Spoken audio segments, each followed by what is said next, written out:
అభ్యర్థి సునీత విజయరామరాజు గారు, సురేష్ గౌడ్ గారు,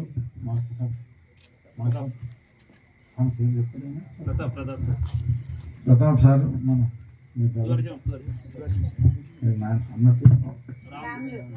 రాములు సార్ గారు, ఇంకా మిగతా పెద్దలందరికీ, గ్రామ పెద్దలందరికీ, మరీ మాదిరిగా ఈ కార్యక్రమానికి వచ్చేసిన మా అన్నదమ్ములు అక్కజల్లందరికీ పేరు పేరున హృదయపూర్వక నమస్కారం తెలియజేస్తాను.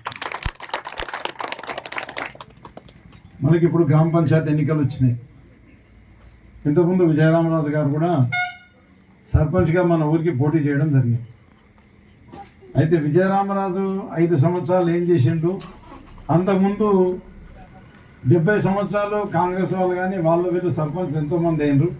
ఆ పీరియడ్లో ఏం డెవలప్మెంట్ జరిగింది అనేది మీరు ఒక్కసారి గమనించాలి. విజయరామరాజు గారు అంటే ఇప్పుడు సునీత గారి భర్త తను చనిపోయిండు, ఆయన రూపంలోనే ఇప్పుడు సునీత గారు మన ముందుకు వచ్చిండు. విజయరామరాజు గారు నాతో కొట్లాడి నేను ఎమ్మెల్యే గెలిచిన, కొత్తగా 7.5 సంవత్సరాలు నేను ఎమ్మెల్యే చేసిన. మరి కిష్టారెడ్డి గారు కూడా 5 సంవత్సరాలు ఎమ్మెల్యే చేసిండు. వారి తనయుడైన సంజీవ్ రెడ్డి గారు కూడా 2 సంవత్సరాలు ఎమ్మెల్యే చేశారు. నేను ఒక 7.5 సంవత్సరాలు చేసిన, వాళ్ళు ఒక 7 సంవత్సరాలు చేశాను. కేవలం 6 మాసాలు మాత్రమే తక్కువ చేశాను.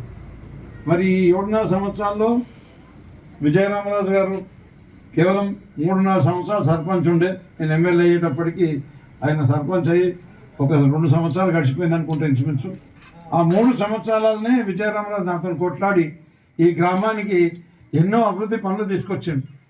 సీసీ రోడ్లు ఆయనే తెచ్చిండు, కరెంటు స్తంభాలు ఆయనే తెచ్చిండు, అడిగిన వాళ్ళకు ట్రాన్స్ఫార్మర్లు ఆయనే ఇప్పించిండు.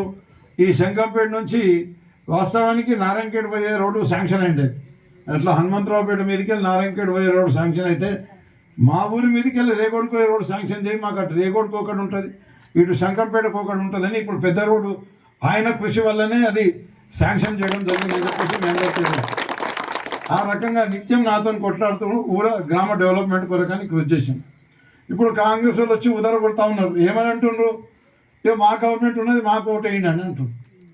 మీకు ఇంతకుముందు గవర్నమెంట్ గల్లీ నుంచి ఢిల్లీ దాకుండే, కిష్టారెడ్డి గారు ఎమ్మెల్యే, అటు ముఖ్యమంత్రి ఏమో ఎంతమంది 3-4 మారేరు. మరి తర్వాత ప్రధానమంత్రి వాళ్ళ మనిషి ఉండే, గల్లీ నుంచి ఢిల్లీ దాకా వాళ్ళే ఉండి ఈ గ్రామానికి ఏమీ చేయలేదు.